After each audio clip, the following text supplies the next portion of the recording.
Humanda ka sa akin.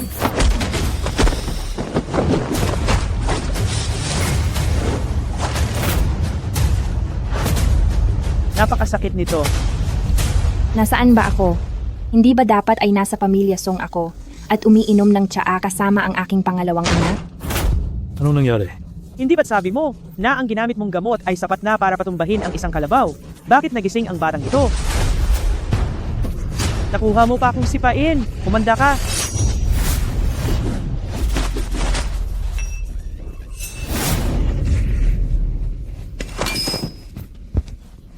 Huwag kang lalapit. Huwag kang lalapit. Magsalita ka. Sinong nagpadala sa inyo rito? Ako ang boss sa mundong ito at ang buong ilalim na industriya ng Kyoto ay sa akin. Sinong may lakas ng loob na banggain ako? Ang iyong pangalawang ina na si Madam Qin. Ang nag-utos sa aming gawan ka ng masama. Wala kaming kinalaman dito. Ching Xiu. Nagsisinungaling ka.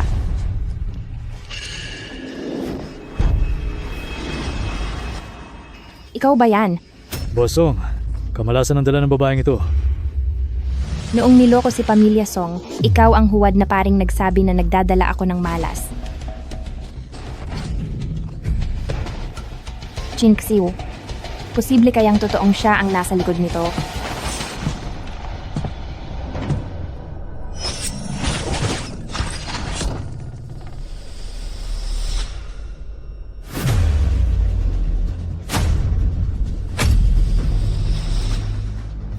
Binibining Song. Ganito mo ba talaga gustong salubungin ang mapapangasawa mo? Tauhan ka ba ni Chin Shu? Mawawala ka na.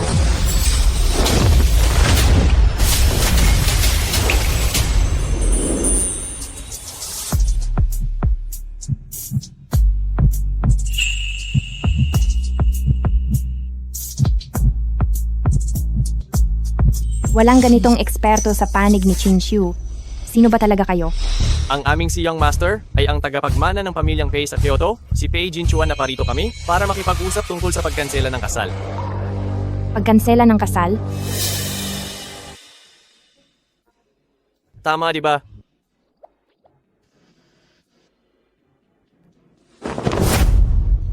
Maling tao ang nahanap nyo.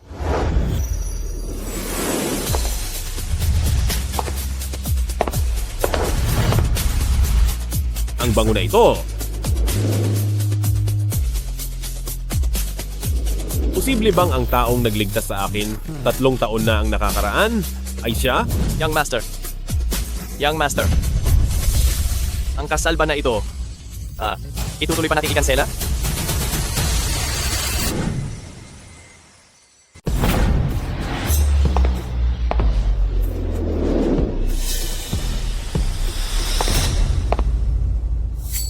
Palabasin mo si Qin Shu para makausap ako. Miss, hindi ganoon kadaling makita ang ating President Chin. Maliban na lang kung...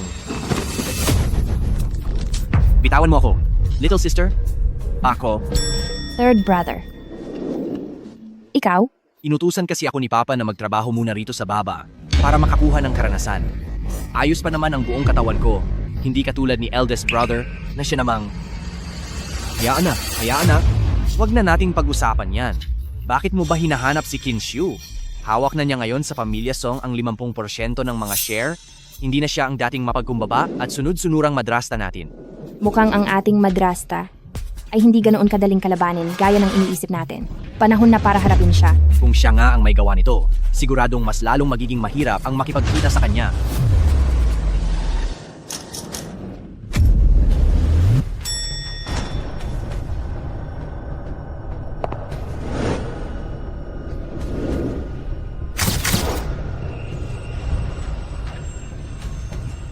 Kung ganoon, uunahin ko ang mas madaling harapin.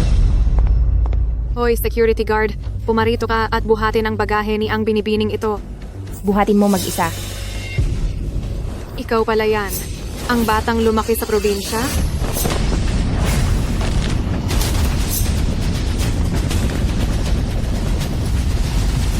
Young Master, masama ito. Sumugod sa Song Group ang fiancé mo.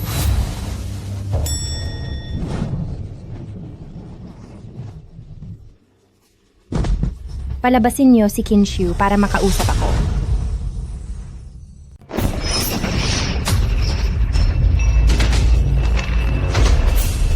Song Xuanli, Song Yucheng, nagawa niyo pang gawin ito sa akin. Hindi kayo mapapalampas ni Mama. Igapos niyo siya. Ikaw na hamak na security guard ka. Subukan mong hawakan ako kung matapang ka. Hinahawakan mo talaga ako. Bitawan mo ako. Bitawan mo ako. Bitawan mo ako.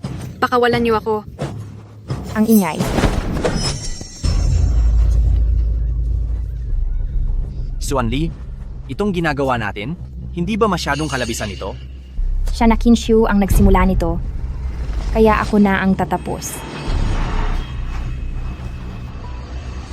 Kinshu. Tungkol sa nangyari sa panganay, sa ikatlong kapatid, at sa akin, sana ay wala kang kinalaman doon.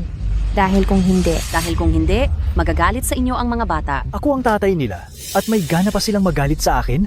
Iyong bastos na Song Yucheng na iyon, talagang sumusobra na siya. Kasama ang batang probinsyana na iyon na malas sa magulang. Anong kalokohan ito? Nagawa pa nilang igapos si Jiao Jiao.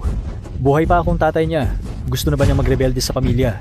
Kayong mga tao, ihanda ang mga kagamitang pamparusa. Ngayong araw, dapat kong turuan ng leksyon ang rebeldeng anak na ito. Ruhay?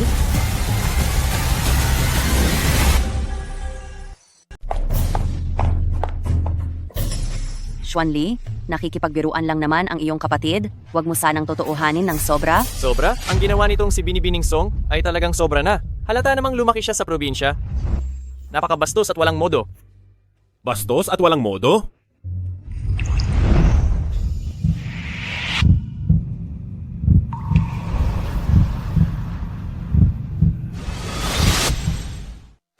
Kung talagang bastos at walang modo siyang tao, sa tingin mo ba ay mangangahas siyang kalabanin ang kanyang makapangyarihang madrasta? Ano sa tingin mo ang nagbibigay sa kanya ng lakas ng loob?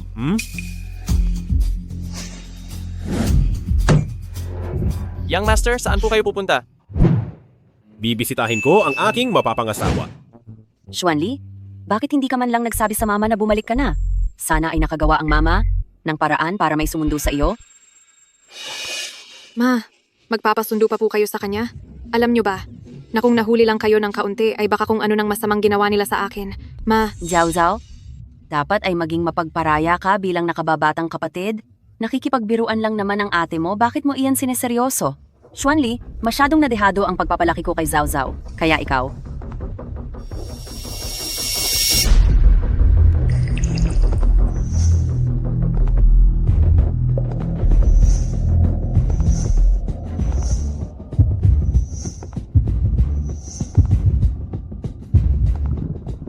Ngayong nandito na tayo, magpapanggap ka pa ba?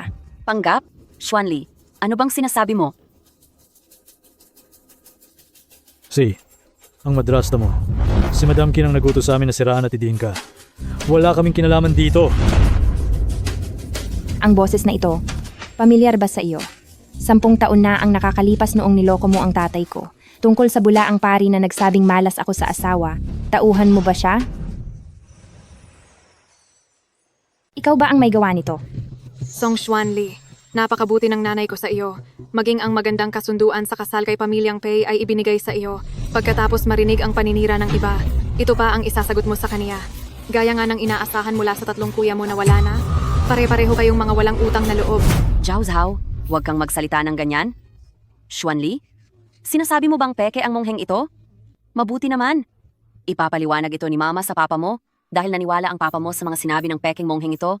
Hinayaan kanyang mapabayaan sa probinsya ng maraming taon, talagang naghirap ka doon. Ipapaliwanag ni mama ang lahat sa kaniya at pagsasabihan siyang humingi ng tawad sa iyo.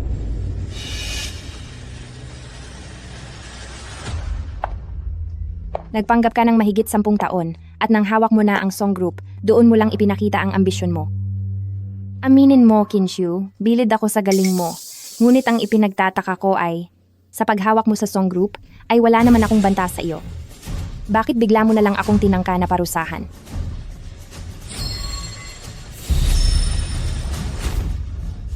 Mabuting magsabi ka ng totoo. Dahil kapag itinusok ko ito, magiging katulad din siya ng panganay kong kuya. Mama, Xuanli, 3. Mama, ayaw ko pong mabaldado. Iligtas niyo po ako, Mama. Dalawa. Xuanli, itigil mo na itong biro na ito. Bitawan mo na si Zhao Zhao. Isa. Wag. Wag.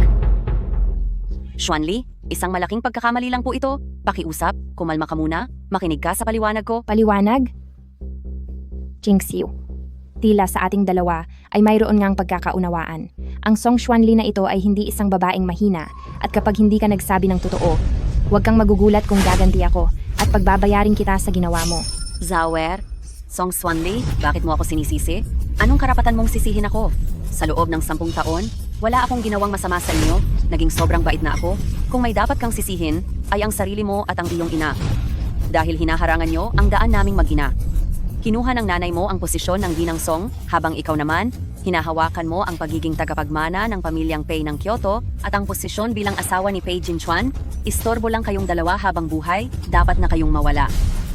Ano ang sinasabi mo? Kung hindi kayo mawawala, paano magiging ganito ang buhay naming mag-ina? Damay din ang nanay ko sa ginawa mo. Oo, at ano naman? Gumagawa lang ako ng paraan para sa kinabukasan naming mag-ina. Wala akong mali. Ma, tumigil ka. Walang hiya kang bata. Tumigil ka riyan.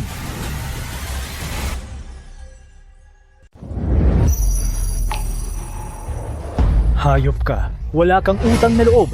Sa tingin ko, sa paglaki mo sa probinsya, ay naging ligaw ka na. Pagbalik mo, ay nanakit ka agad sa nanay mo at sa mga batang kapatid na babae mo. Kahit na pinagsasabihan pa nila ako na huwag kang parusahan.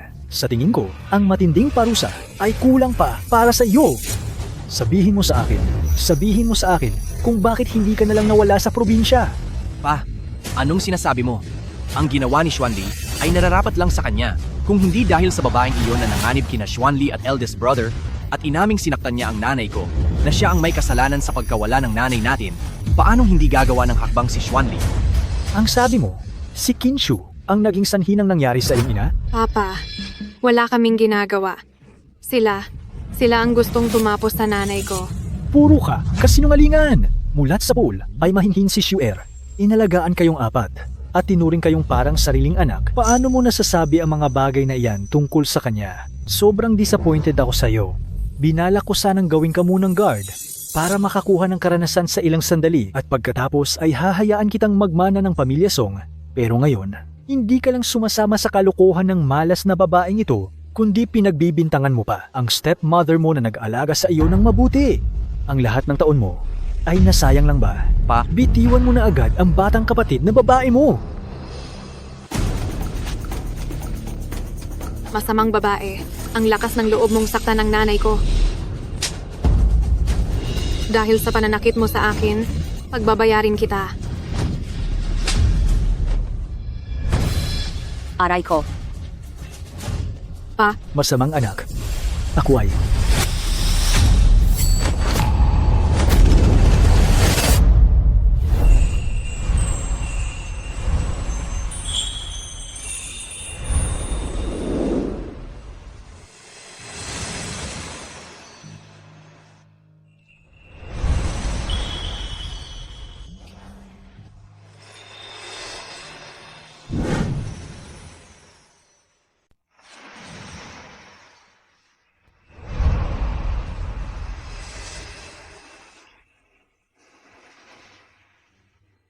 Siya ba iyan?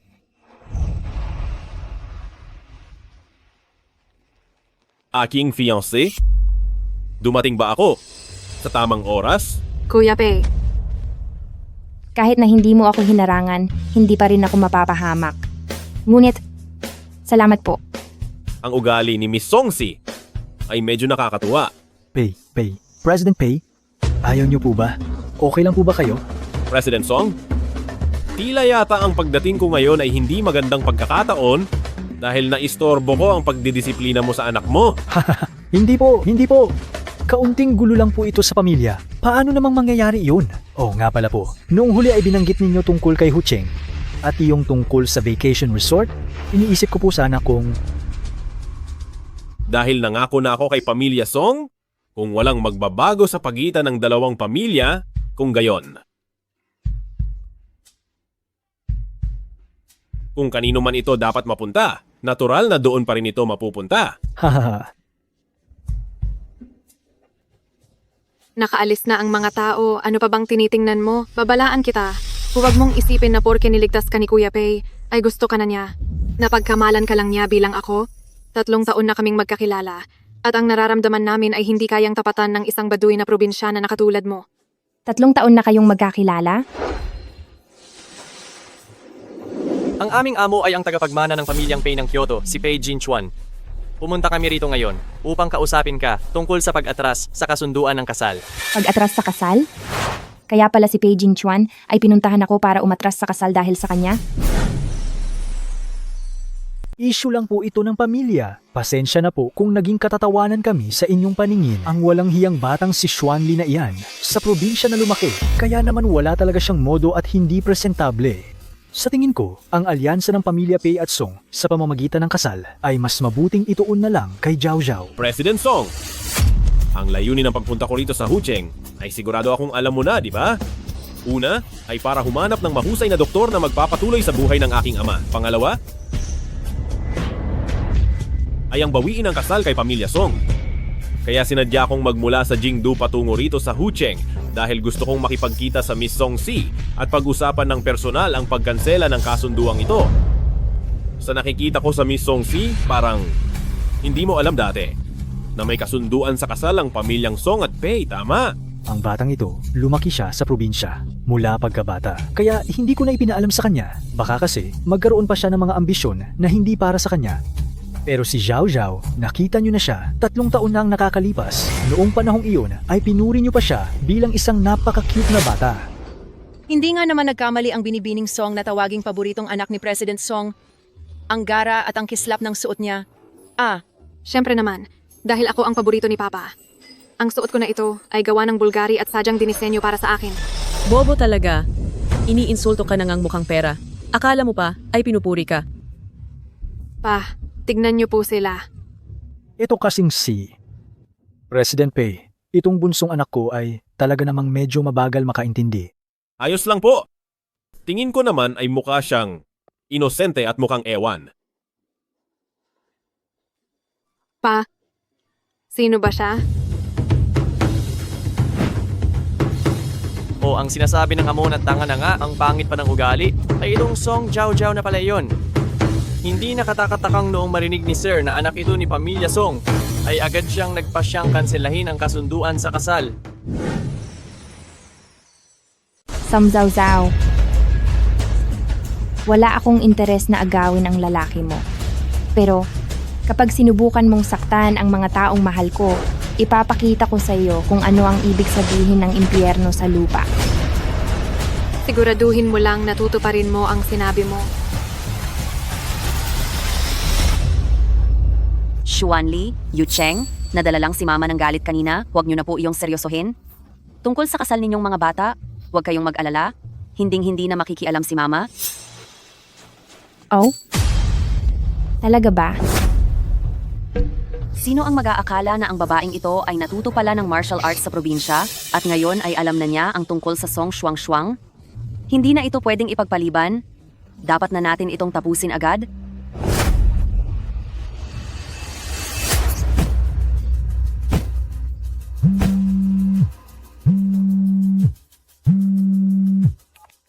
Hello, Ma?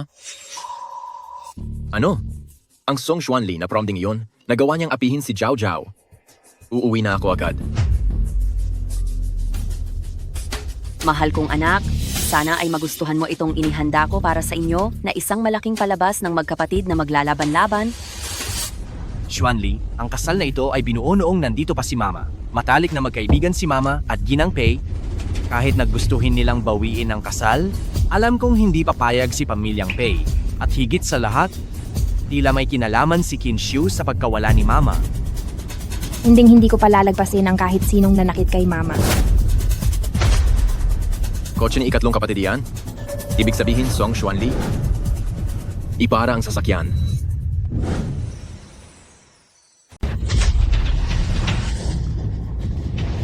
Buisit. Song Xuanli? Mukhang si pangalawang kuya, ang taong iyon, Pero mukhang hindi siya iyon. Dapat ay nasa bulwagan ng gubo ngayon. Si pangalawang kuya, Xuanli, talaga bang may paraan ka para mapagaling ang binti ni eldest brother? Hindi ordinaryong kapansanan ang kay eldest brother dahil ito ay... Lason. Alam mo po, Opo. Hindi ordinaryong lason ang tumama kay eldest brother. kung ganoon little sister, may paraan ka ba para matanggal ang lason? Meron. Pero may kulang pa na isang sangkap sa gamot. Ano ang kulang? Basta't mayroon nito sa mundo? Gagawin ko ang lahat, mahanap lang iyon. Niu Zhangzi. Nagpadala na ako ng mga tao para hanapin ito. Ganap ng kontrolado ni Qin Shu ang pamilya Song, kaya kung gusto nating maghiganti, mukhang hindi iyon mangyayari sa mabilis na panahon. Sa ngayon, ang pinaka-importante ay mapagaling muna si eldest brother, bago tayo magplano para sa paghihiganti.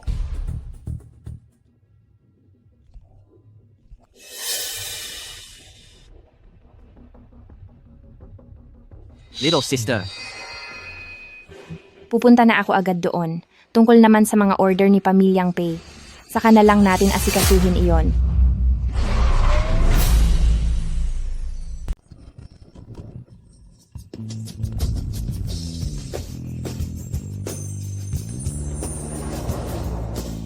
Siya nga. Siya nga pala? May balita na ba tungkol kay manggagamot ng Liuxuan? Mayroon na po, ngunit hindi siya agad pumayag na gamutin ang matandang amo. Pero narinig ko, naghahanap siya ng isang gamot na tinatawag na Niu Zhangji. Kung mabibigay natin sa kanya ang gamot na iyon, malamang nagagamutin ng mahusay na doktor ang matandang amo. Kung ganoon, ibigay nyo iyon sa kanya.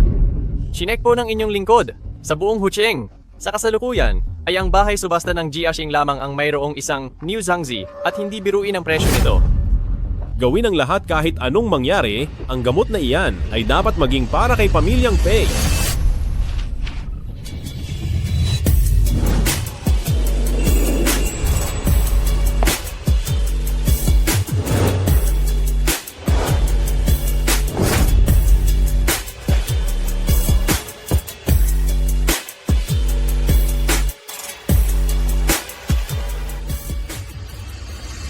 ang kilos ni little sister ay tila hindi lumaki sa probinsya. Para siyang isang taong matagal nang sanay sa mundo ng mga sikat at mayayaman. Likas siyang talino at galing ba ang tawag dito? Little sister, hintayin mo ako.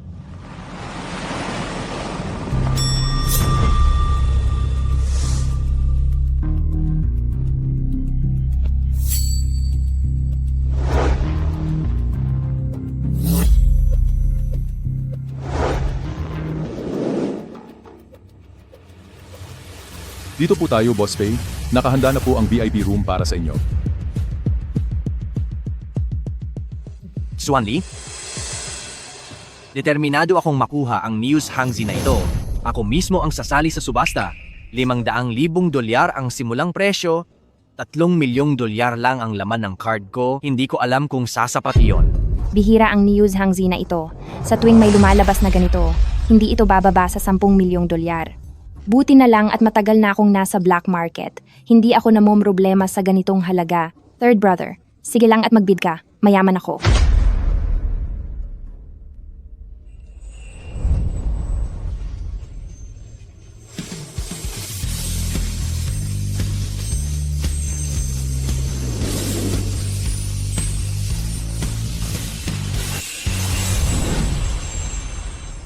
Narito po.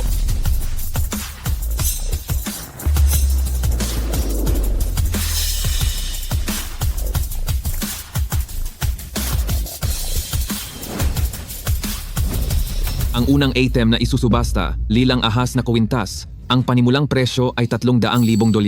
Lilang ahas.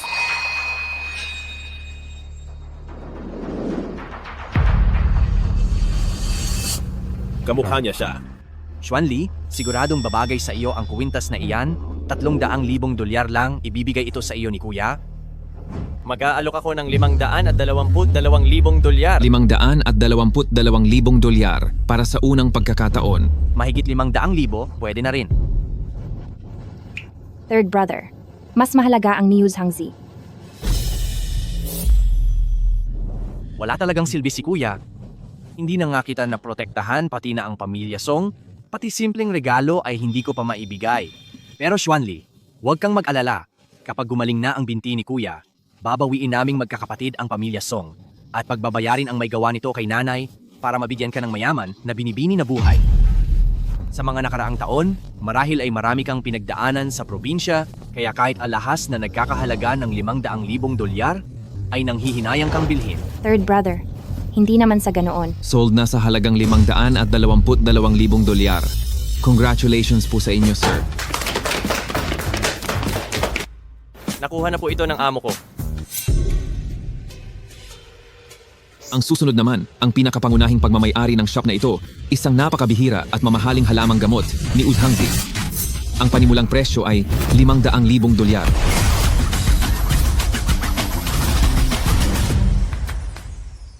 $1,000,000. Sipo, young master. Maglalabas ako ng $1,000,000. $1,000,000 dolyar sa unang tawag. Bakit ang taas agad ng presyo? 1,500,000 dolyar. $3,000,000. Nag-aalok ako ng $3,000,000. Baliw ba ang taong ito? Sinasadya ba niyang itaas ang presyo? $3,000,000 lang ang laman ng card ko. Xuanli, ikaw muna ang magbid. Tatawagan ko si pangalawang kuya para manghiram ng kaunti. Third brother. $5,000,000.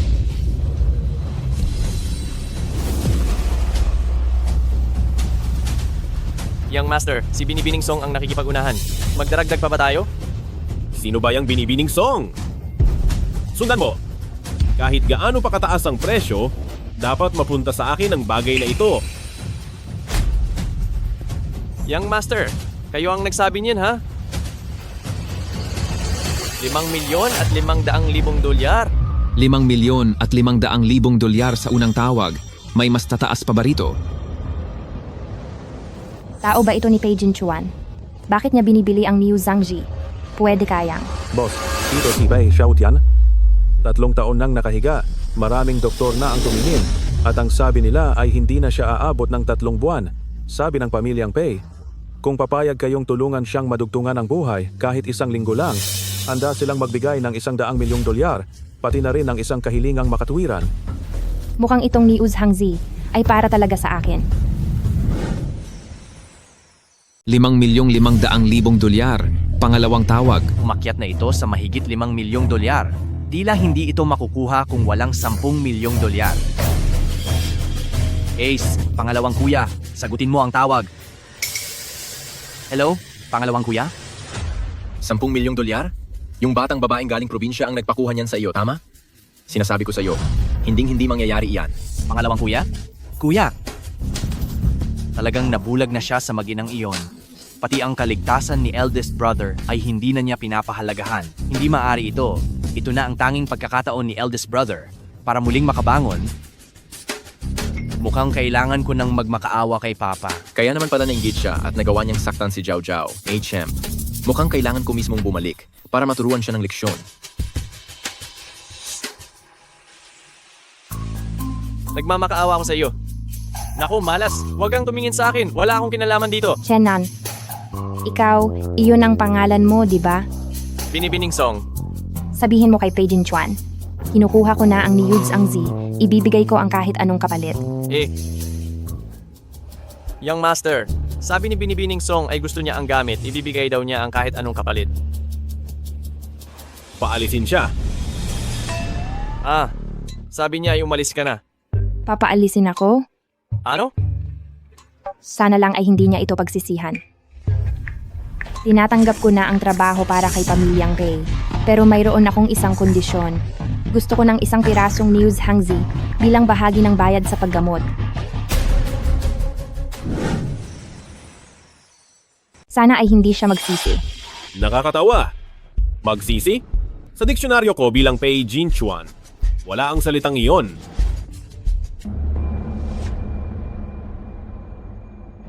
Tinatanggap ko na ang trabaho para kay pamilyang Pei. Pero mayroon akong isang kondisyon. Kailangan ko ng 1 Niu Zhangji bilang bahagi ng bayad sa paggamot ko. Mukhang hindi nasayang ang pagpunta ko rito. Dahil kailangang makuha ni pamilyang Pei ang Niu Zhangji na iyan. Sir Young Master, kailangan niyo po talagang pumunta rito. Medyo komplikado po ang sitwasyon sa lugar. Akala ko ba kukuha lang ng ilang litrato? Itong si Chen Nan, nagiging irresponsable na talaga. Sipo, Sir Young Master. Magbabayad ako ng 10 milyong dolyar. 12,500,000 dolyar. 13 milyong dolyar. 15,500,000 dolyar. Naku po, Binibining Song. Nagmamakaawa ako. Huwag na po kayong makigulo. Ito ay, kailangan po ni Sir Young Master ang ni Uzhangzi na ito para sa mahalagang layunin bilang kanyang magiging asawa. Ito ay normal na subasta. Kung may hindi nagugustuhan si Mr. Chen, papuntahin mo rito ang amo mo para harapin ako. Sinabihan ka lang naman na umalis na rito. Kailangan ba talagang laging dagdagan ang bid ng 2,500,000 dolyar? Tama nga ang sinabi ng aking guro. Mahirap talagang kalabanin ang mga babaeng galing sa probinsya. Hinahanap mo ba ako?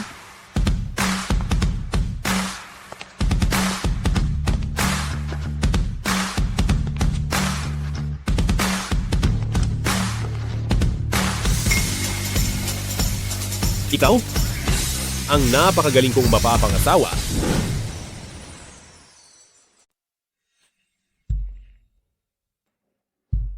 Tinititigan mo na naman ako. Pasensya na kung hindi ko nalinaw ha. Sinabi ko naman na ang Binibining Song lang. Ilan lang ba ang Binibining Song sa buong Hucheng na ito? Ang bilis mong magpalayas ng iba kanina. At ngayon naman tinititigan mo ako ng ganyan. Humanda ka ng habulin ng magiging asawa mo.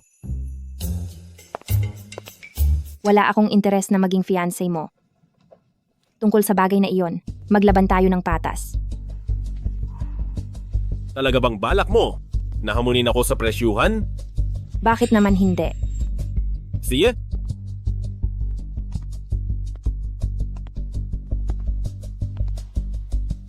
Ngayong araw, kahit sino pa ang mag-alok ng presyo, kaming mga pamilyang Pei ay laging mag-aalok ng mas mataas ng 500,000 dolyar.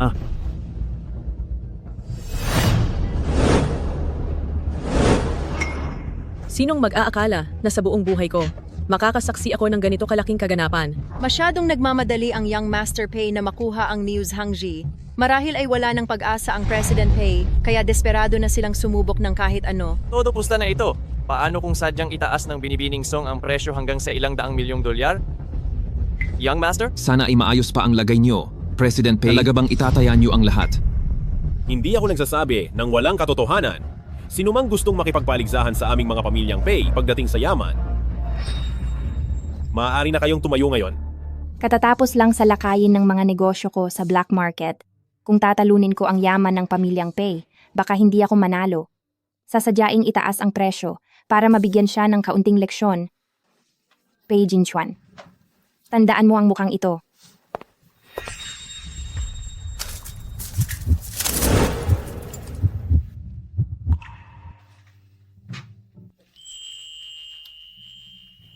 Sa pamilya naming mga pamilyang Pei, hindi namin hinahayaang malungkot ang isang babae. Bagay na bagay sa iyo ang kwintas na ito. Mahal na fiancé. Maaari mo ba akong bigyan ng pagkakataong regaluhan ka? Pwede mo ba akong bigyan ng pagkakataon na bigyan ka ng regalo? Isa ka ngang mabuladas na lalaking babaero. Pinatulan mo na si Song Jiao at hindi pa sapat sa iyo ang makipag-break at nakuha mo pa akong buwisitin. Dahil dyan, ipakikita ko sa iyo ang mangyayari kapag binangga mo ako. Siyempre,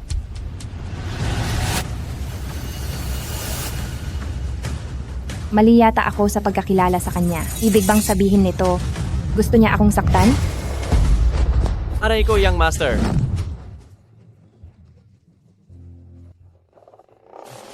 Pasensya na sa aking pangahas. Gusto ko lang na isuot ito sa iyo gamit ang mga kamay ko. Pasensya na ha. Tutulungan kitang ibalik ito. Wag na, hindi na kailangan.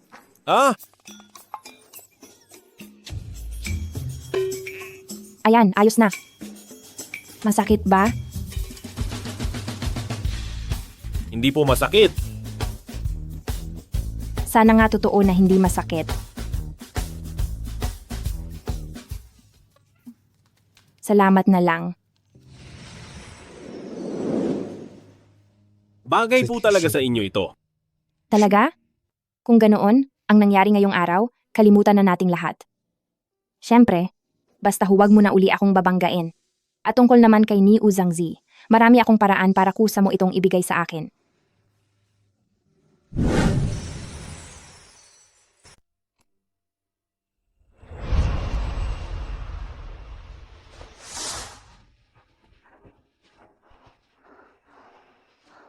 Kung iisang tao lang talaga sila, magiging napaka-interesante nito.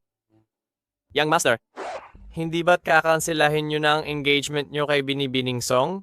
Bakit nyo pa po siya pinaglalaruan kung ayaw nyo siyang pakasalan? Ano bang alam mo? Bakit hindi ka pa magbayad? Kunin mo na ang mga gamit. Sige po, pupunta na ako. Bumalik ka rito. Ang babae noong gabing iyon sa hotel, naimbestigahan mo na ba siya ng maayos? May kinalaman ang taong iyon sa matataas na opisyal ng black market. Kahit nagpadala na tayo ng mga tao, wala pa rin kaming mahanap na kahit ano. Pero, tila si Miss Song Si ay may connection sa black market. Tama nga ang hinala ko. Sa husay niya sa pakikipaglaban, paano siya magiging isang ordinaryong tao lang? Song Xuanli, pang-apat na binibini ng pamilya Song, isang hitman ng black market. Interesante. Mas lalo tuloy akong nagiging interesado sa iyo.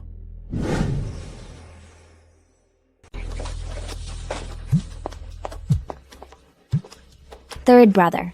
Hello, Xuanli. Nakuha mo ba ang News Hangji sa subasta? Sapat ba ang 10 milyong dolyar? Ililipat ko ito sa card mo. Huwag ka munang uuwi sa bahay ngayong gabi. Nagpatawag na ako ng sasakyang maghahatid sa iyo sa hotel. Third brother.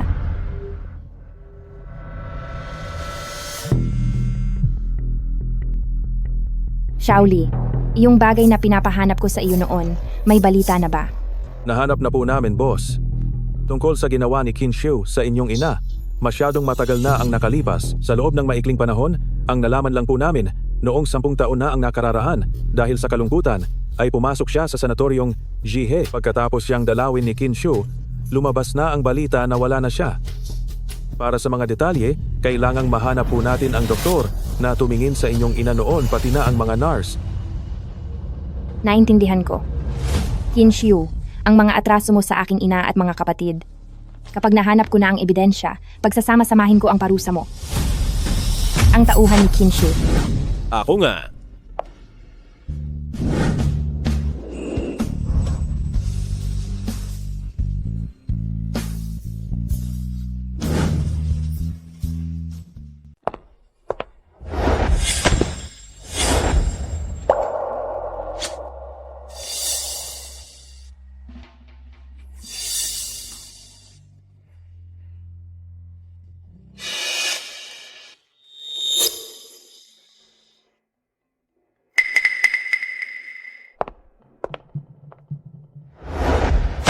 Naku, hindi ito maganda.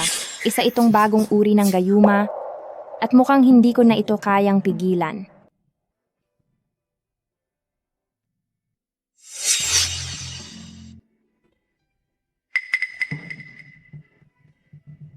Napakalamig, napakasarap sa pakiramdam. Ang lamig. Kailangan ko ng panlunas. Patawad na lang.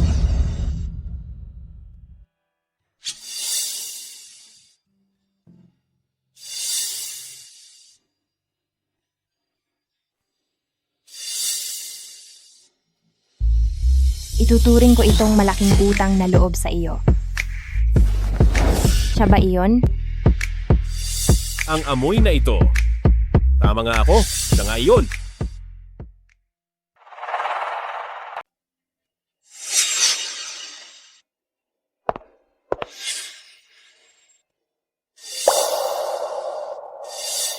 Miss Tunay na Pakasalan, nagkita na ba tayo noon? Pasensya na po, huli na ako sa oras. Mauna na ako. Galing, napakaganda talaga ng mapapangasawa ko. Young Master, seryoso ka ba? Baka naman nabaliw ka na dahil sa tinamo mo. Oo nga pala, kontakin mo ang nasa kabisera. Isasama ko ang mapapangasawa ko. At si manggagamot ng Liuk Xuan sa pagbabalik sa lumang mansyon. Mapapangasawa? Hindi mo na ititigil ang kasal? Sige po, gagawin ko na. Hindi ko akalain na ang taong hinintay ko ng 3 taon ay mismong tadhana na ang naglagay sa pamilya ko.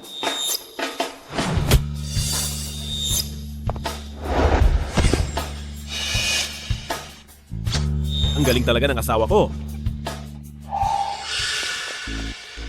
Hindi ko inakalang ang lalaki nung gabing iyon ay si Pei Jinchuan. Mukhang kailangan na pumunta sa pamilyang Pei. Kahit hindi na para kay Niu Zhangzi, kailangang bayaran ang utang na loob sa gabing iyon. Mas mabuti na rin kapag natapos na ang problemang ito at natapos na ang pakikipagkasundo sa kasal, magagawa ko ng asikasuhin ang Qin Shu. Ang asawang tulad niya, dapat ay mabilis na maiuwi at maikasal. Ititigil ang kasal at magbabayad ang dapat magbayad. Hindi ko pa rin makontak si pangatlong kuya. May nangyari kaya sa kanya? Mukhang bago ko asikasuhin ang tungkol kay pamilyang Pei, kailangan ko munang bumalik sa pamilya Song Manong Driver. Pumunta tayo sa Camphor Villa. Ikaw na bata ka. Nagnakaw ka ng 10 milyong dolyar na pondo at may lakas ka pa ng loob na bumalik. Kinuha ko ang pera para pambayad sa paggamot ni kuya. Malinis ang konsensya ko. Ruhay, hindi ba't 10 milyong dolyar lang iyon? Kahit na sinasabi ng lahat ng doktor sa loob at labas ng bansa na wala nang lunas ang sakit ni Lian, kailangan pa rin maghanap ni Yu Cheng ng taong susubok. Diba? Kahit na maloko pa siya, dahil lang iyon sa matinding pagmamahal niya sa kapatid niya. Anong pagmamahal sa kapatid? Siguradong ang masamang batang ito ay ginastos ang pera para sa sarili niya. Ako, si Song Ruhay. Paano ako nagkaroon ng anak na tulad mo? Wala akong kwenta. Simula nang mawala si mama, at dinala ng babaeng ito ang anak niya sa pamilya Song. May halaga pa ba sa inyo kaming magkakapatid? Pati na ang pang-4 na kapatid? Noong nabubuhay pa si mama, ang pinakapaborito niya ay si Xuanli dahil siya ang pinakamukhang si mama. Pero dahil lang sa isang salita ng babaeng ito, ipinadala niyo si kapatid sa probinsya at sinabing malas siya sa kanyang ama. Baldado na nga si kuya pero wala kayong pakialam? May itsura pa ba kayo ng isang ama? Suwail na anak.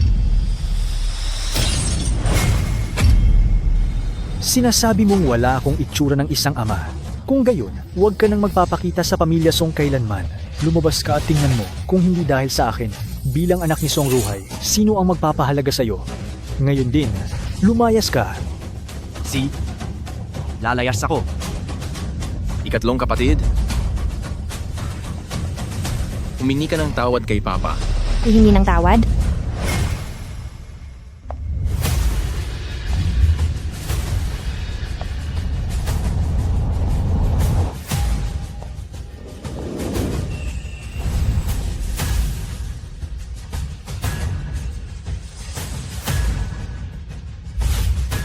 Bakit naman siya hihingi ng tawad? Bakit naman ako hihingi ng tawad? Song Xuanli, sinaktan mo ako? At nagawa mo pang bumalik? Song Xuanli, kakabalik mo pa lang pero sinaktan mo na si Zhao Zhao at tinutusan mo pa si 3 kapatid na magnakaw ng pera sa pamilya. Ngayong araw, bilang nakatatanda mong kuya, ay bibigyan kita ng leksyon. Pangalawang kuya, wag po. Gusto ko lang na dalhin siya sa ospital ng ilang araw para matauhan siya at tumino. Galing sa'yo? Atake ng pusong tigre? Ito ang pinakamalakas na tira ni pangalawang kuya. Wala nang takas si Song Xuanli? Song Shuang, sana ay magustuhan mo itong palabas ng pag-aaway ng magkapatid. Pangalawang kuya, siya ang sarili nating kapatid. Dahil sarili natin siyang kapatid, kaya dapat lang siyang disiplinahin. Xuanli, bilis, umiwas ka. Ginamitan mo talaga ako ng dahas. Kung ganoon ay huwag mo akong sisihin kung maging malupit ako.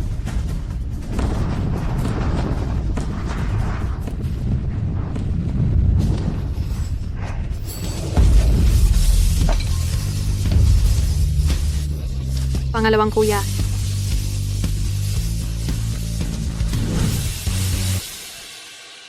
Sa pagtatangka ni Qin Shu sa buhay ng aking ina at ng aking mga kapatid, talaga bang wala ring alam si Song Ruhay kahit katiting? Sadyang nalilito lang ba siya o hinahayaan lang niya ito? O baka naman, siya mismo ang nag-utos nito? Kung totoo man o hindi, malalaman natin kapag sinubukan natin siya. President Song, ang mesang ito ay gawa sa mamahaling kahoy, di ba? Sa lakas ng pagkakabunggo ng anak nyo, hindi ko alam kung ayos pa ba ito. Talagang napakalalim ng samahan nyo bilang mag-ama. Ikaw na suwail na anak. Anong lakas ng loob mo? President Song, hindi po ako ang uri ng babaeng mananatiling tahimik at hindi lalaban kahit saktan o murahin. Bago kayo kumilos, pinapayuhan ko kayo. Mag-isip muna ng mabuti. Dahil ang anak nyo na nag-aral pa ng martial arts mula pagkabata ay hindi na magawang tumayo ng maayos ngayon. Ikaw, hayop ka. Naku, Ruhay, huwag na po kayong magalit. Itong si Song Xuanli ay kapapadating lang galing probinsya, kaya wala pang modo. Hindi ka naman niya sinasadyang galitin. Nakikita kong sinasadya niya talaga ito. Talagang gusto niyang tapusin ang buhay ko sa galit. Panginoon, bakit hindi mo pa kunin ang suwail na anak na ito? Dapat noon, hindi na kita pinadala sa probinsya. Dapat sa pagkasilang mo pa lang ay tinapos na kita. Kahit hindi mo ako tinapos, dapat ay katulad ako ni Song Yian na pinarusahan nyo at ginawang lumpo sa pamamagitan ng lason, tama ba? Tama ka.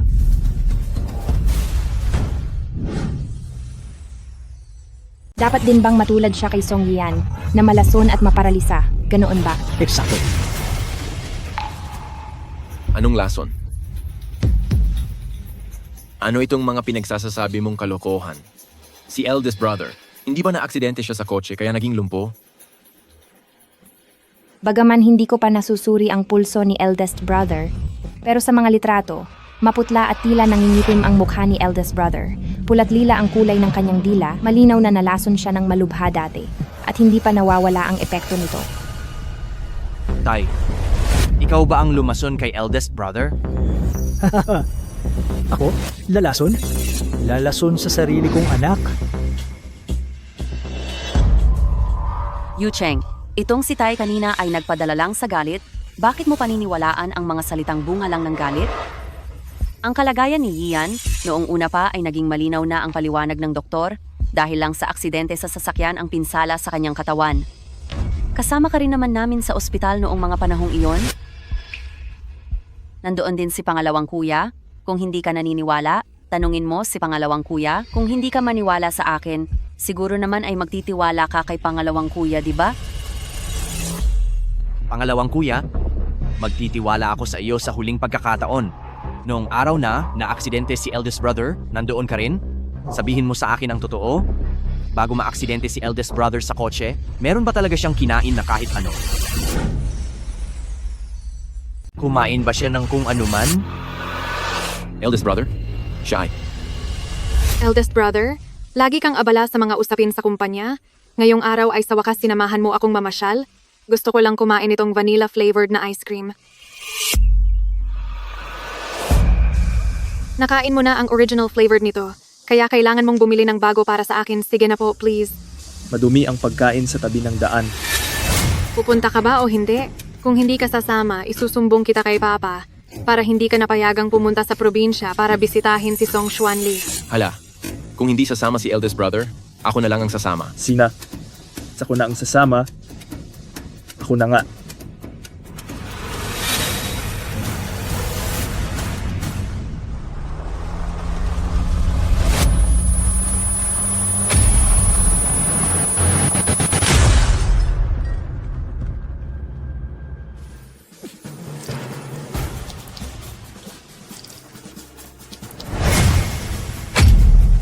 Si Song Xuanli lang ang nasa isip ni eldest brother. Hindi man lang niya ako itinuring na kapatid. Hindi mangyayari yan. Zhao Zhao kuya. Eldest brother. Eldest brother, Magsalita ka. si pangalawang kuya, hindi niya kaya ako ituturo? Kapag itinuro niya ako, ang malas na si Song Xuanli na iyon, baka basta-basta na lang siyang gumanti sa akin? Si eldest brother noong mga panahon na iyon. Ano ba talaga ang pinagdaanan niya? Yu Cheng?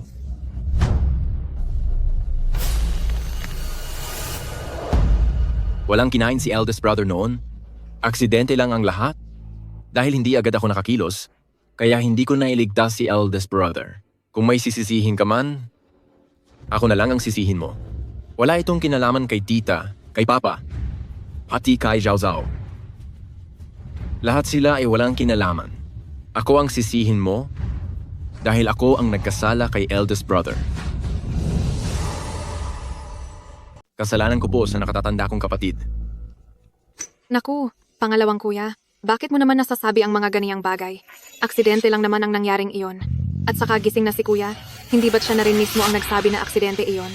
Tungkol naman sa sinasabing lason, ito ay isang malaking kalokohan. Si Song Xuanli lang ang naghahanap ng gulo.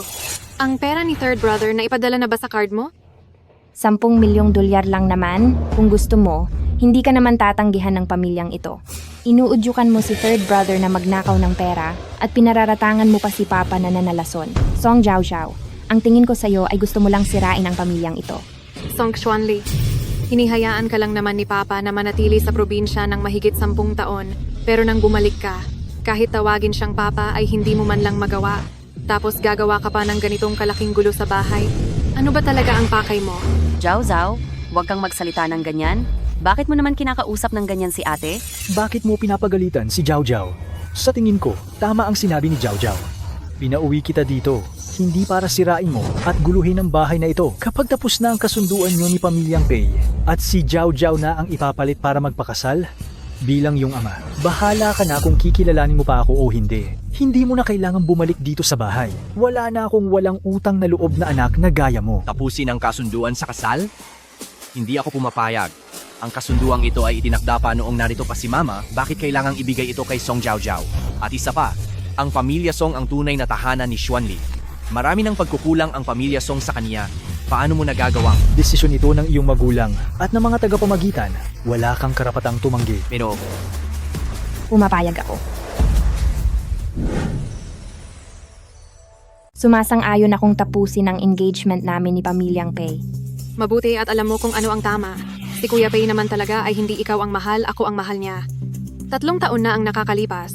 Noong unang beses niya akong makita, pinuri na niya ang pagiging tapat at cute ko. Hindi gaya mo na isang hamak na probinsiya na lang. Xuanli, huwag kang magpadalos-dalos. Third brother, ang kasalang ito ay hindi ko naman talaga ginusto mula noon. Mas mabuting tapusin na ito. Pwedeng tapusin ang engagement. Pero mayroon akong isang kondisyon. Anong kondisyon? Ang ipahayag sa publiko ang iyong pagkakakilanlan bilang Pamilya Song ika-4 na binibining Song. Inay naman, paano mangyayari iyan? Ngayong alam na ng lahat na ako si Miss Song Si. Kapag ipinaalam iyan, paano na ako haharap sa mga tao? Gusto ko ang 10% ng mga shares ng Song Group. Hindi maaari. Ang mga shares na iyon ay hinati na ni Lolo noong nabubuhay pa siya. Song Ruhai. Ito ay pagmamay-ari ng ating ina na si Song Shuang sa Song family. Hindi ito sa iyo. Huwag mong sabihing dahil lang sa apelidong Song mo, ay kinalimutan mo nang nakitira ka lang dito pagkatapos makasal, habang kaming magkakapatid ang tunay at karapat-dapat na tagapagmana ng Song Group. Isang nakitira lang sa pamilya ng asawa, ang tatay ni Miss Song Si. O hindi pala, ang biyena ninyo po ay isa lang palang lalaking nakikitira sa pamilya ng asawa? Pero siya ang sikat na CEO na si Song Group, talagang hindi ko inaasahan ito. Pero hindi siya mukhang ganoon at ang mga anak ng unang asawa. Kung isa siyang lalaking nakitira lang sa pamilya ng asawa, malinaw na ang lahat. Kaya naman pala ipinadala niya ang mapapangasawa ninyo pabalik sa probinsya. Pero ang hindi niya tunay na anak na si Song Zhao Zhao ay itinuring niyang parang ginto. Paano mo nalaman na hindi tunay na anak si Song Zhao Zhao? Si Song Zhao Zhao po ay isang anak sa labas. Napakalaking balita nito sa marangyang pamilya. Ang masasabi ko lang, asahan na iyan sa mayayamang pamilya. Napakadumi talaga. Ang tinutukoy ko ay si Song. Ang tinutukoy ko ay si Pamilya Song. Wala pong ganitong gulo sa pamilya ninyo, sir. Napakasama ng sinapit ng unang asawa. Nang wala na siya, ang ilang mga anak ay ipinadala kung saan-saan at ang iba naman ay naging may kapansanan. Kaya pala noong si Binibining Song ay unang beses nating nakatagpo, iniisip niya na tayo ang mga taong ipinadala ng madrasta niya. Dahil sa sobrang takot niya. Takot?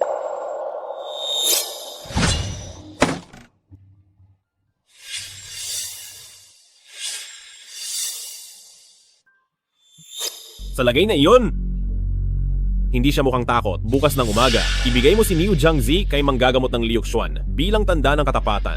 Ihanda agad ang oras ng pagbalik sa Jingdu. Tungkol sa tatay ko, huwag na tayong maghintay pa. Masusunod po. Tungkol po kay Miss Song Si, kailangan bang ipaalam sa kanya? Ako na mismo ang kakausap sa kanya. Sabi ni Papa, lumayas na kayo. Hindi mo man lang kinilala si Papa, tapos gusto mo pa ang shares ng pamilya? Asa ka pa. Huwag mong isipin na magagamit mo ang engagement kay Papa. Pagdating ng oras, si Kuya Pei, ay tiyak na gagawin ang lahat para sa akin. Kusa siyang lalapit sa iyo para kanselahin ang kasal. Kapag nangyari iyon, wala ka nang magagawa kundi pumayag. Xuanli, paano mo nalaman na si Papa ay... Hindi, si Song Ruhai ay isang asawang nakikitira lang. Noong pumanaw si Mama, 3 taong gulang ka pa lang. Kailan mo pa ito nalaman? 16 na taon.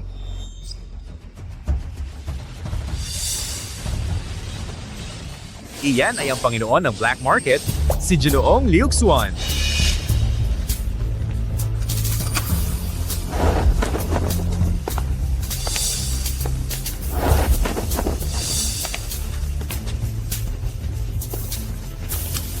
Magsialis na kayong lahat. Boss, si Song Ruhai ay hamak na asawa lang na nakikitira. Nakuha ka pa niyang paalisin at itapon sa probinsya. Gusto niyo po ba? Nabigyan ko po siya ng leksyon para sa inyo. Wag na. Siya pa rin ang lalaking minahal ng ating ina. Basta't maayos pa rin ang pakikitungo niya sa mga kuya ko. Ngunit kung darating ang araw, nasuwayin niya ang huling habilin ng aking ina. Maaari kang muling mag-asawa pagpanaw ko. Ngunit ang pamilya Song ay dapat mapunta sa 4 nating anak. Sisiguraduhin kong babawiin ko ang lahat sa kanya.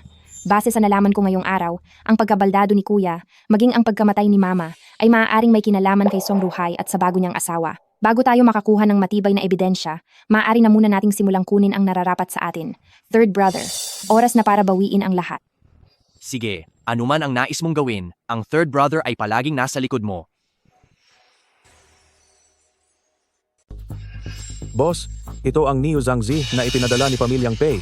Gusto nilang makipagkita sa inyo pagkatapos ng 3 araw sa Kyoto para madugtungan ang buhay ni Pei Xiaotian. Siguradong dekalidad na news hangzi ito. Sabihin mo kay Pei Jinchuan na pumapayag ako. Opo. At isa pa pong bagay, ang inyong eldest brother Song Yian ay inilagay ni Pamilya Song sa sanatoryong Jihe. Ang kwartong iyon ay ang kwarto kung saan nawala ang iyong ina noon. Inay, gumising po kayo, pakiusap! Inay! Si eldest brother, kumusta siya? Hindi po maganda ang sitwasyon niya. Ito po ang records ng sakit niya. Magpadala ka muna ng mga tao doon para alagaan si eldest brother. Pupunta ako doon pagkatapos kong ihanda ang gamot. Bukod doon, bigyan mo ng problema ang Song Group. Makakaasa po kayo. Sina Song Ruhai at Qin Shu, ang magkaparehang iyon na magkasabwat sa kasamaan. Matagal ko na silang hindi mapagpasensyahan. Sa loob ng 3 araw, sisiguraduhin kong ang Song Group ay babagsak ang stock sa merkado at paluluhurin ko sila sa harap niyo para humingi ng tawad. Bakit ang sakit ni eldest brother ay lalong lumalala? Sanatoryong Jihe. 10 taon na ang nakakalipas nang ang inyong ina ay dinala sa sanatoryong Jihe dahil sa matinding kalungkutan at matapos siyang bisitahin ni Qin Shu, kumalat ang balita na wala na siya. Para sa mga detalye, mukhang kailangan pa nating mahanap ang mga doktor at nurse noon. Ang sanatoryong Jihe na naman. Mukhang kailangan ko talagang pumunta doon.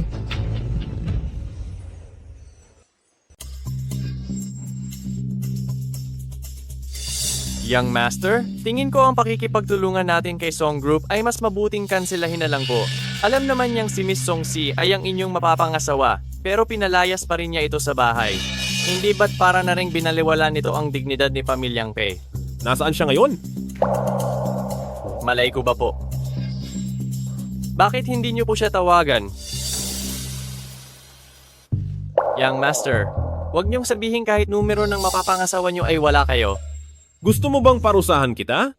Hahanapin ko na po si Binibini.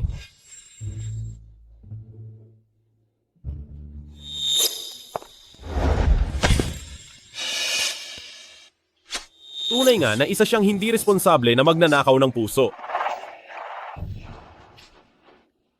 May sipon ba ako?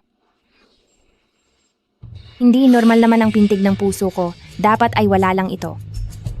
Hayaan na. Ang paggawa ng gamot para kay eldest brother ang mas mahalaga ngayon. Hindi ko akalaing napakagaling ni ika-4 na kapatid na babae. Baka nga kaya talaga niyang iligtas si eldest brother.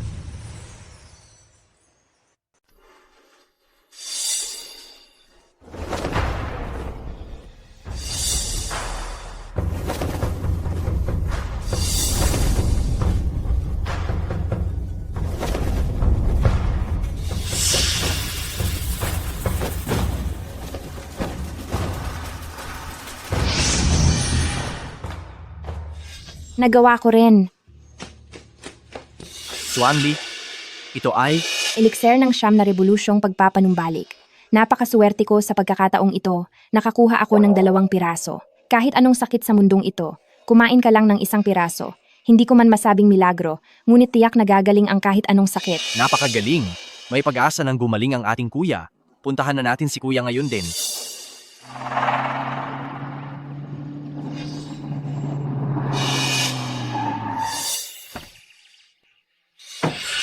Narito na tayo. Ito ang Jihe Sanatorio. Kuya, ililigtas kita. Nanay! Nanay! Sa pagkakataong ito ay malaki na ako. Hinding-hindi ko hahayaan na mangyari sa iyo ang nangyari kay nanay.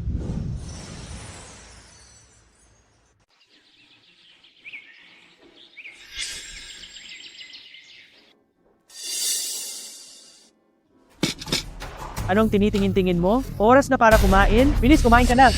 Binibigyan lang kita ng 3 minuto. Kapag hindi mo naubos, itatapon ko na ang lahat ng ito. Ilabas mo yan. Ilabas? Akala mo ba talaga isa kang napaka-importanting Senyorito Song? Sa ngayon, isa ka lamang sa lahat ng kailangan sa buhay ay hindi na kayang gawin ang mag-isa na isang walang silbing tao. Sinasabi ko sa iyo, pasalamat ka pa at dinadalhan kita ng pagkain at may ganang ka pa na maging mapili, kumain ka. Layas. Walang silbi, nagawa mo pa akong itulak? Ayaw mong kumain ha? Kung ayaw mong kumain, isusubo ko ito sa'yo, kumain ka na. Kain, sabi. Ayaw mo talaga ha? Huwag mo akong sisihin sa gagawin ko sa iyo.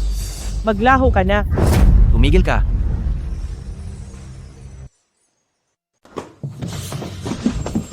Kwarto ito ng pasyente, ginagamot ko ang pasyente, kaya kayong mga walang kinalaman, lumabas kayo. Anong balak mong gawin? Sino ka ba? Kapag hinadlangan mo pa ang panggagamot ko, tatawag na ako ng security. Panggagamot? Eksakto.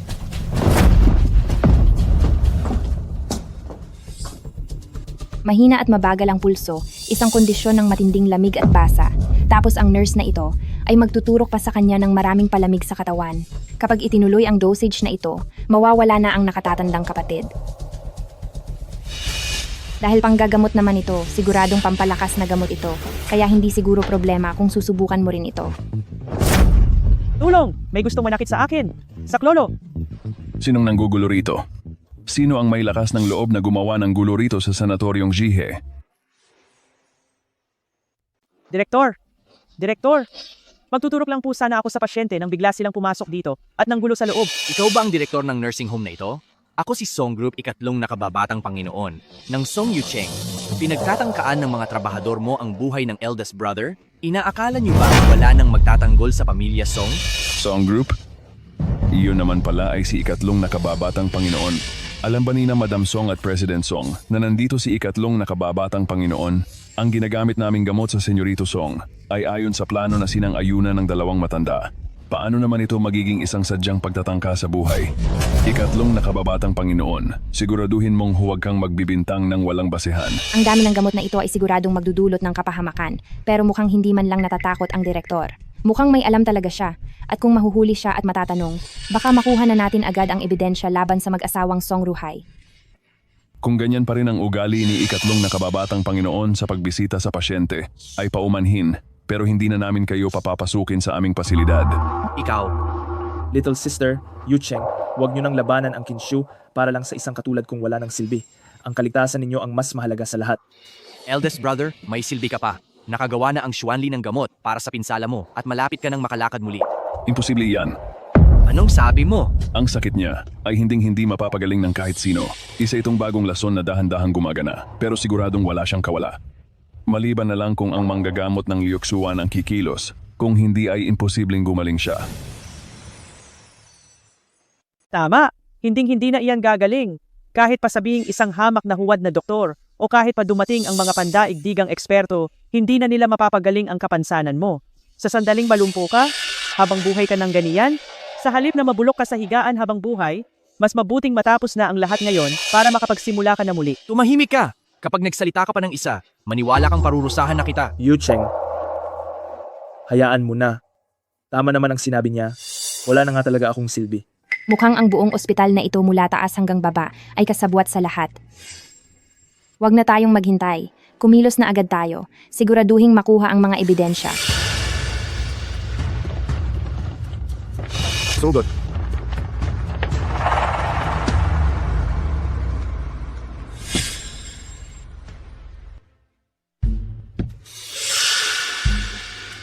Nandito ba siya? Nalaman ko pong binisita ng misis ninyo ang kapatid nyo, hindi ako maaaring magkamali. Dagdagan ng 8,000 dolyar ang bonus mo. Napakagaling nyo talaga, sir. Siguradong sa pagkakataong ito, maiuuwi na natin si Mrs. sa Jingdu para makasal. Eldest brother, bakit mo ba ako pinigilan kanina? Gusto ko sanang bigyan ng isang suntok at tapusin ang dalawang hayop na yan. Sinasadya nila ang lahat at ang hinayaan lang natin silang makaalis ay sobrang swerte na nila. Ang mga taong nambiktima kay eldest brother at kay mama ay walang makakatakas kahit isa. Kung sinaktan mo sila, pagkatapos mong maglabas ng galit, ay gagamitin ni Chinshu ang pagkakataon para ipakulong ka. Gusto mo bang umasa sa isang tulad kung walang silbi para protektahan si Xuanli? Gusto mo bang ang pangalawa? Kay pangalawang kuya, yung mag-ina lang ang mahalaga sa kanya. Hindi ko talaga maintindihan, tatlo naman tayong anak ni Papa, pero bakit ganun? Bakit hinahayaan niya si Kinshu na saktan tayo? Ibig bang sabihin ay, pati ang sugat sa binti ni eldest brother, ay talagang pakana nila? Para saan ba ang lahat ng ito? Para ba sa kayamanan ni Pamilya Song? Mukhang si third brother ay hindi naman ganap na walang alam. Masyadong mahalaga lang sa kanya ang pamilya. Pero para sa ibang tao, ang pamilya ay hindi uubra laban sa sariling interes. Eldest brother, ito ang ginawa kong Yangshan pill. Sumubok kang uminom ng isa. Mukhang marami ang itinuro sa iyo ng iyong guro. Ang amoy pa lang ng gamot na ito ay mukhang mabisa na. Ano sa tingin mo? Ang gamot na ito ay madaling matunaw at kakaiba ito.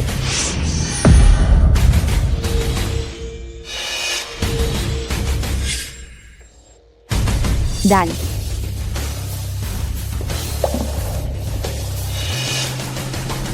Nakakalakad na ako. Nakakalakad na ako. Tungkol sa paglabas ni Kuya sa ospital, siguradong walang magiging problema kung ipapaubaya ito kay third brother. Dekano, nabalitaan ko na si Miss Song Si ay hindi ganoon kadaling kausapin. Nabalitaan ko na pagbalik niya sa Pamilya Song ay ginulo niya agad ang Pamilya Song at binaliktad ang lahat doon. Paano kung imbestigahan niya ang nangyari sa Senyorito Song, anong gagawin natin? Wala siyang mahahanap kahit mag-imbestiga pa siya. Maayos naman ang kalagayan ng tao at ang mga nangyari noong mga taon na iyon. Lahat ng iyon ay gawa ng mga kinuha nating mga pansamantalang tauhan sa labas. Anong kinalaman niyon sa nursing home natin? Ang talino niyo po, Dekano, pero natatakot lang po ako na baka madamay tayo sa mga nangyari noon. Ang mga nangyari noon? Noong mga panahong iyon,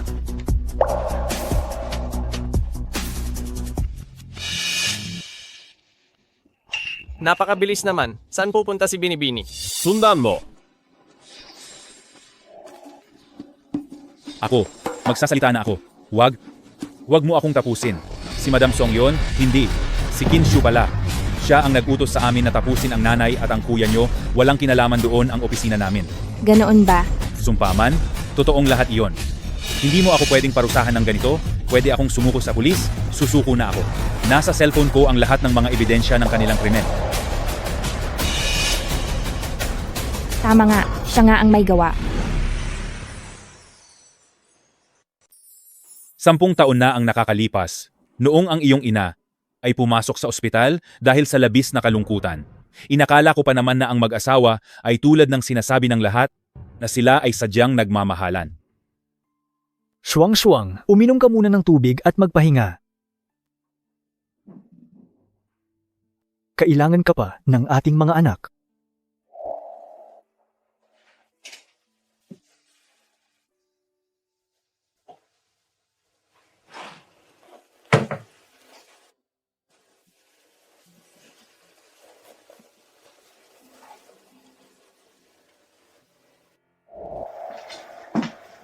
Ruhay,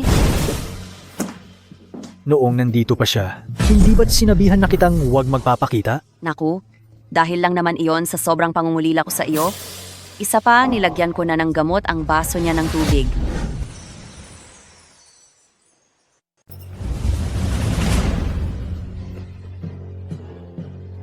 Pagkatapos ay nilapitan ako ni Qin Shu, sinabi niya sa akin,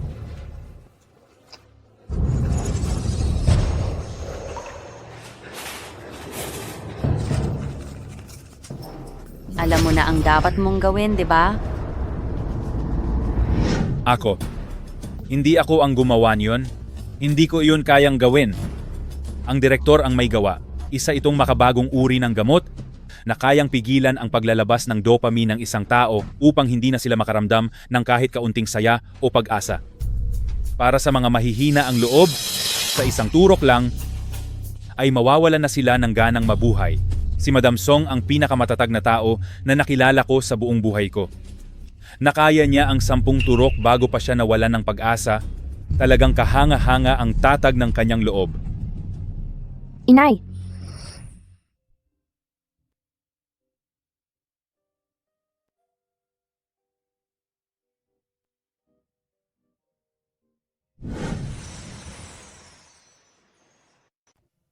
Boss, dinala na po ang lahat sa presinto.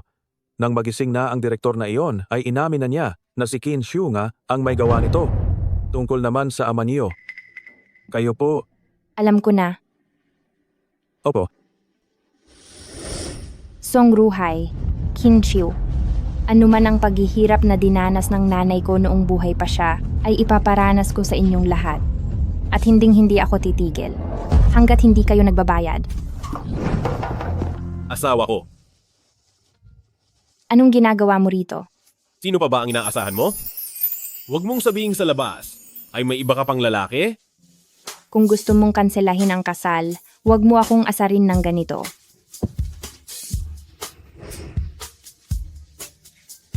Pumapayag na ako. Anong pagkansela ng kasal? Ang aming amo ang tagapagmana ng Jingdu Pamilyang Pei, si Pei Jinchuan.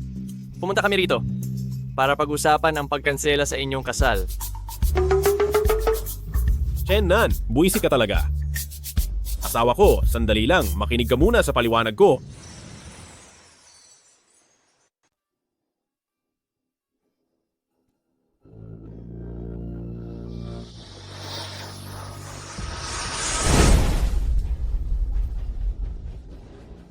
Lapastangan na anak.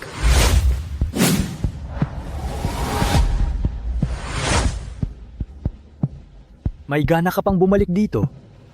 Kung hindi ako babalik, di mapapahiya lang ang paghihintay mo? Alam mo nang naghihintay si Papa, pero nagawa mo pang bumalik. Napakalakas talaga ng loob mo. Song Xuanli, nakakahiya na ginagamit mo pa ang apelidong Song. Nagsabi lang naman si Papa ng masakit dahil sa galit, pero binaliktad mo siya. Gusto mo pa na siya at si Mama ay magkasamang makulong, napakasama ng loob mo. Wala siyang utang na loob at traitor. Hindi ka nararapat sa pangalang Song. Narinig niyo ba iyon? Song Ruhai, Ikaw? Isang hamak na hayop ka. hindi na kailangan ng mga panunumbat. Matanda na kayo. Mahirap sa loob ng kulungan. Magtabi ka na lang ng lakas para sa pagbabago mo doon. Traitor ka. Paano mo nagawang kausapin si Papa ng ganyan?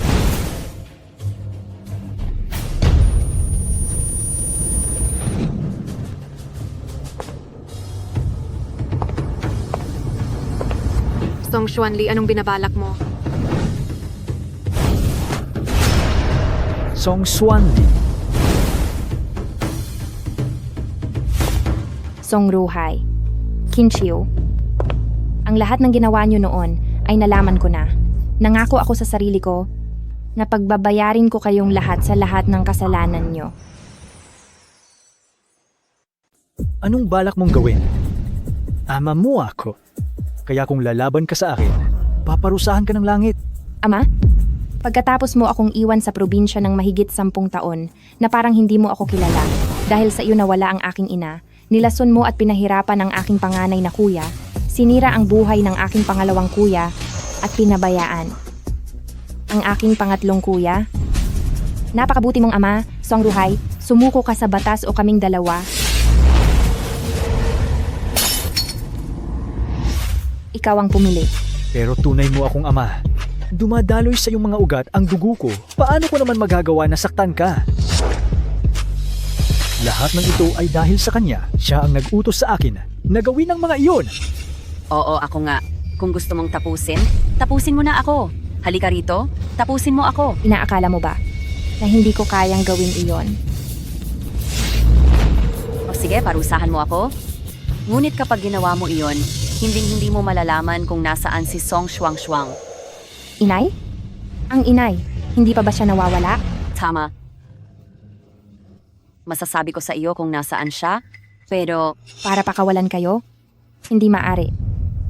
kailangan mo lang pumayag sa 2 kondisyon. Magsalita ka. Hayaan si Zhao Zhao sa ilalim ng pagkakakilanlan ng pamilya Song, ika-4 na binibining Song na maipakasal sa pamilyang Pei at bigyan mo rin siya ng 50% ng mga share sa pamilya Song.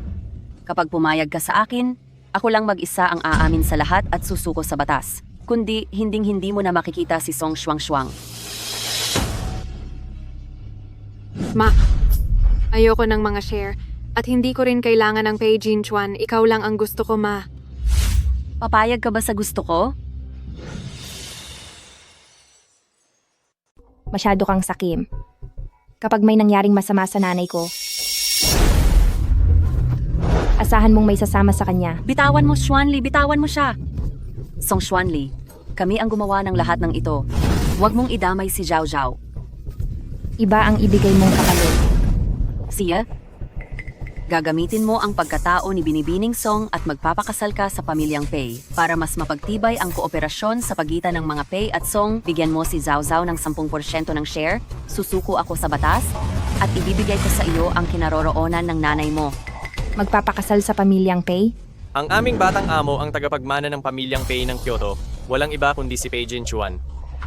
Pumunta kami rito para makipag-usap sa iyo tungkol sa pagkansela ng kasal. Huwag mong isipin na porket niligtas ka ni Kuya Pei, ay mahal ka na niya. Napagkamalan ka lang niya na ako. 3 taon na kaming magkakilala. Para sa nanay ko, kahit ayaw niyang magpakasal, gagawin niya. Sige. Ikaw? Siya ang may gawa ng lahat ng iyon. Xuanli, mabuti ang samahan namin ng nanay mo. Dapat kang maniwala. Magpatuloy ka pa sa walang kwentang usapan at pasasakit ang aabutin mo. Anak ka nga talaga ni Song Shuang. Totoo nga ang kasabihang kung ano ang puno ay siya ring bunga. Dati, kung hindi lang naging napakalamig at diktador ni Song Shuang, hindi ko siya gagawa ng masama. Mula nang mapangasawa ko siya, paulit-ulit ko siyang binubuntis at pinapaanak ng paulit-ulit. Dahil sa paulit-ulit na panganganak, naging sakitin ang katawan niya, alam mo ba yon? Pero bakit kasi hindi na lang siya nagpahinga at magpagaling? Gaya ng ibang mayamang asawa? Pinipilit niya pa rin. Hawakan ng mahigpit ang pamilya Song. Hindi mo man lang ako binigyan ng kahit anong kapangyarihan, hinayaan mo lang akong maging isang walang silbing President Song. Hinayaan mo akong maging isang tao na isang taong kinukutya at hinahamak na asawang nakatira sa asawa. Kaya dapat ko lang siyang tapusin. Kung ikaw ang nasa kalagayan ko, matitiis mo ba ito? Ang Song Shuang ay parang isang higanting bundok sa ibabaw ng ulo ko. Lagi nitong pinapaalala sa akin na isa lamang akong hamak na asawa. Lagi nitong pinapaalala sa akin na ang apelyidong Song sa pamilya Song ay para kay Song Shuang at hindi para sa akin na si Song Ruhai. Bakit kailangang maging ganito? Kung hindi pa siya mawawala, habang buhay na lang akong magiging kahiya-hiya. Lalaki ako, bakit kailangang isang babae ang nagdidikta sa akin? Bakit? Sa ngayon, ikinulong ko lang muna siya, pero kung totoong itutuloy ko ang pagtapos sa kanya, iyan ay dahil ginusto niya ang sarili niyang kapahamakan. Suko! Para habang buhay na mamuhay sa ilalim ng inyong anino ni nanay at hindi na muling makabangon pa, huwag kang umasa. Kani-kanina lang, nagpadala na ako ng tao para tapusin ang lahat. Kung walang saksi at ebidensya, tignan lang natin kung ano ang panlaban mo sa akin. Pa? Anong ebidensya? Anong tinapos na usapan? Bakit wala akong alam? Anong pinagsasabi nyo? Ikaw po ba? At si Tita Kin ang nagwala sa buhay ni nanay? Paano ito nangyari?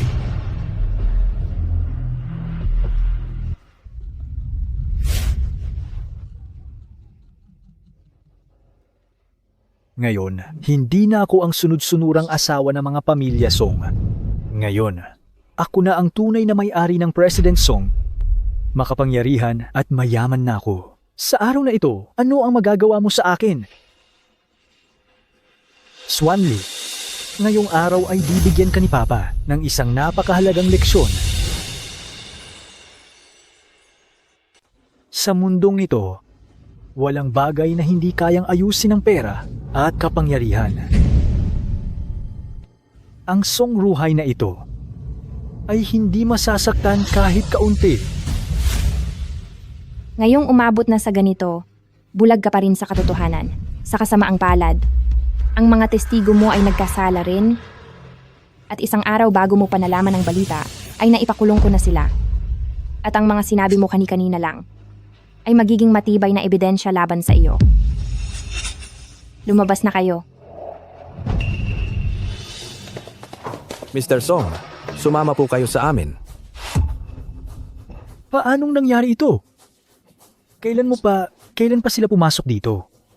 Sinabi ko na sa iyo, ang pamilya Song ay apelidong Song. Ang Song ang Song Shuang. Hindi ako matatalo. Paano ako matatalo? Mahigit 10 taon akong naghanda ng palihim. Paano ako posibleng matalo? Kinshu, ikaw ang may gawa nito.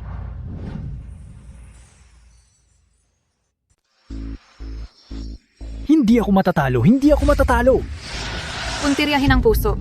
Ito ang natatanging galing ni pangalawang kuya. Siguradong tapos na si Song Xuanli. Song Shuang, sana ay magustuhan mo. Ang palabas na ito kung saan nag-aaway ang magkapatid. Song Shuang, naging mayabang ka sa buong buhay mo. Akala ko sa sandaling makulong ka rito ay susuko ka na sa buhay. Hindi ko akalain.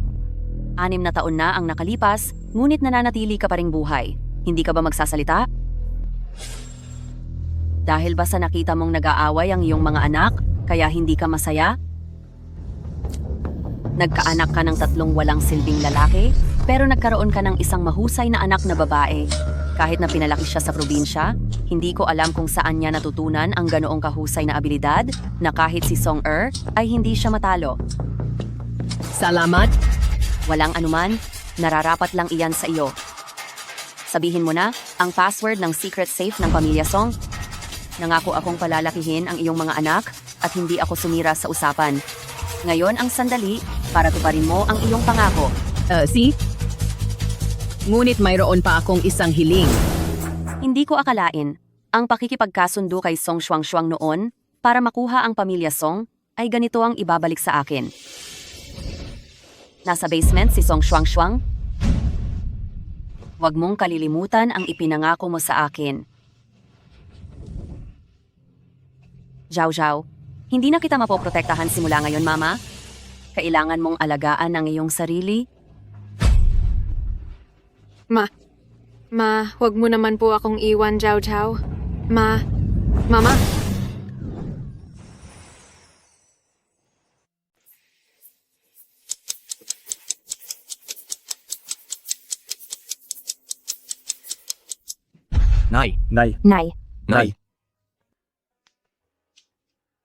Nay, sa wakas ay gising ka na.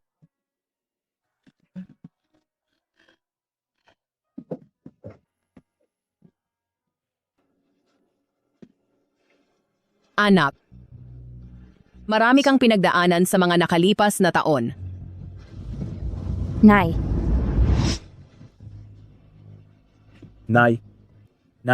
tingnan mo ang mga binti ko.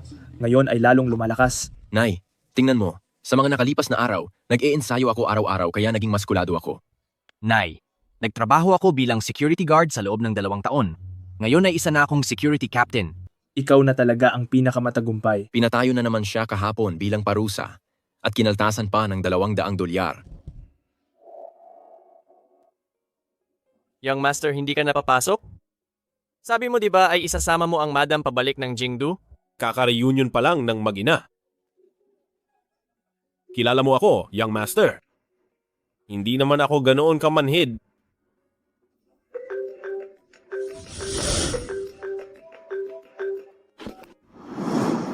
Hello, Butler Pie. Young Master, hindi maganda ito. Malubha ang kalagayan ni boss. Bumalik ka na agad. Ipapatawag ko si manggagamot ng Liuxuan at babalik na agad sa Jingdu.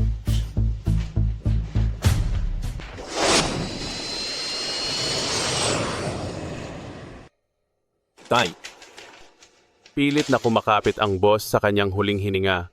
Dahil lang hinihintay kanyang makabalik. hindi mawawala ang tatay ko. Magiging maayos din siya. Young Master, darating na si manggagamot ng Liuxuan sa loob ng 10 minuto. Siya? Tay. Papa, ano ang nangyari? Nasaan si manggagamot ng Liuxuan? Bakit wala pa siya? Pupuntahan ko siya at dadalhin ko siya rito. Bilisan mo! Wag na. Binibini, bakit ka nandito? Nasaan si manggagamot ng Liuxuan? Mahal. Tabi.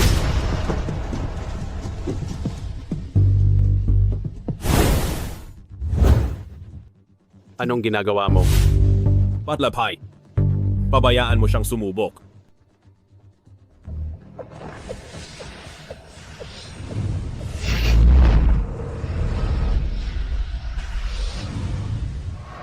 Bakit wala man lang siyang reaksyon?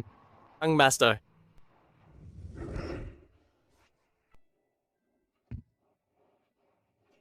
Pa?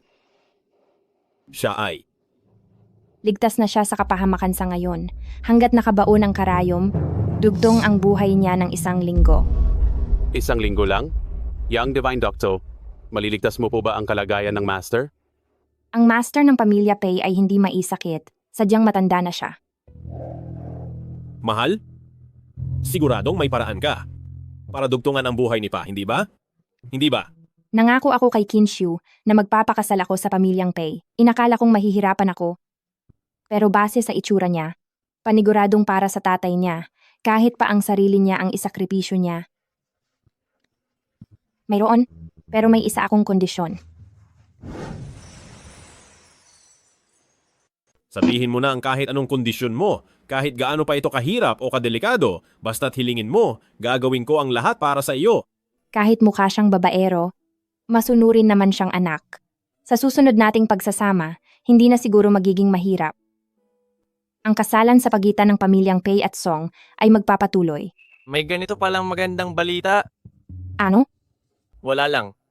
Napakaswerte naman ni Young Master. Mukhang nakuha na niya ang lahat. Mukhang mahal na mahal nga ako ng asawa ko. Ay, teka.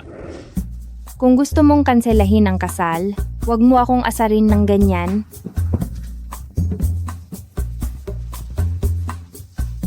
Pumapayag na ako. Ayaw mo palang magpakasal sa akin? Pero gusto mo pa rin magpatuloy ang kasunduan ng Song at Pei? Kaya naman, nais mo ba akong itakwil at ipakasal sa uto-uto mong kapatid? Siya.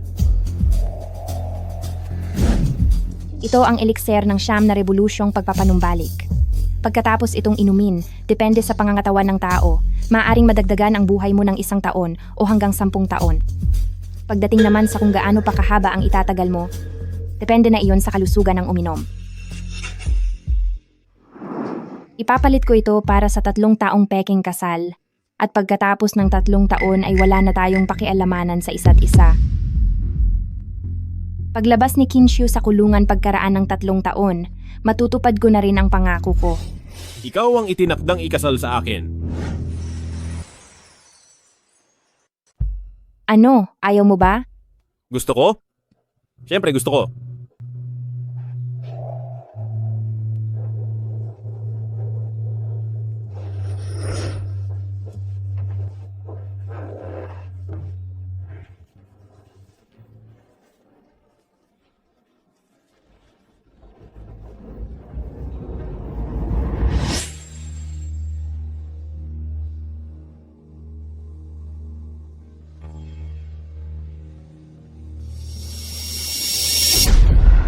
Pa?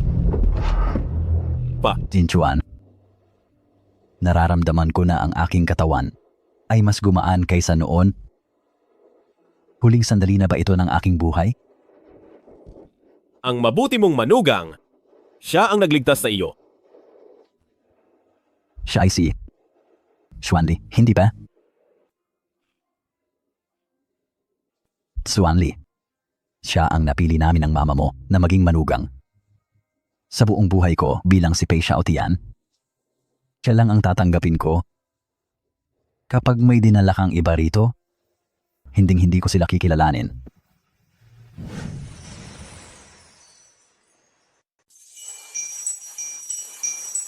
Pwede bang huwag na nating pirmahan ang kasunduan na iyon? Bakit? Iniisip mo ba na masyadong matagal ang 3 taon? O kaya naman, mayroon ka bang hindi nagustuhan? Iniisip ko na masyadong maikli ang 3 taon, hindi sapat ang oras para makasama ka habang buhay. Hindi ba gusto mo si Song Jiao? Sinong Song Zhao Zhao? Hindi ba't bata pa lang ay magkakilala na kayo? O baka naman, gusto mong manatiling tapat sa kanya? Grabe naman, napagbibintangan ako. Pinagbibintangan mo ako, asawa ko. Saan naman nanggaling ang chismis na iyan? Kung hindi mo siya gusto, bakit dahil kay Song Jiao noon, ay pumunta ka sa akin para ipakansela ang kasal natin? Baka nagkakamali ka lang ng iniisip tungkol sa akin? Noong unang beses na makita ko si Song Jiao, naisip ko na ang babaeng ito. Masyadong tanga. Kahit minumura na siya ng ibang tao, wala pa rin siyang kamalay-malay. Akala ko noong una, lahat ng mga babae sa pamilya Song ay ganoon lahat. Kaya lang, ito ay dahil hindi pa kita nakikilala noon. Noong unang beses kitang nakita, mahal na agad kita. Hindi mo lang alam kung gaano kita katagal hinanap.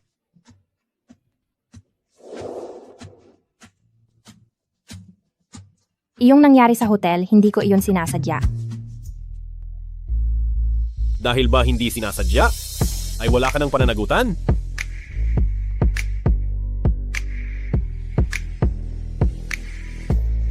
Sabi mo ay babawi ka sa akin?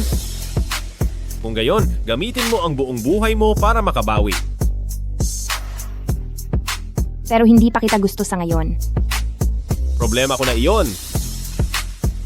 Gagawin ko ang lahat para magustuhan mo rin ako.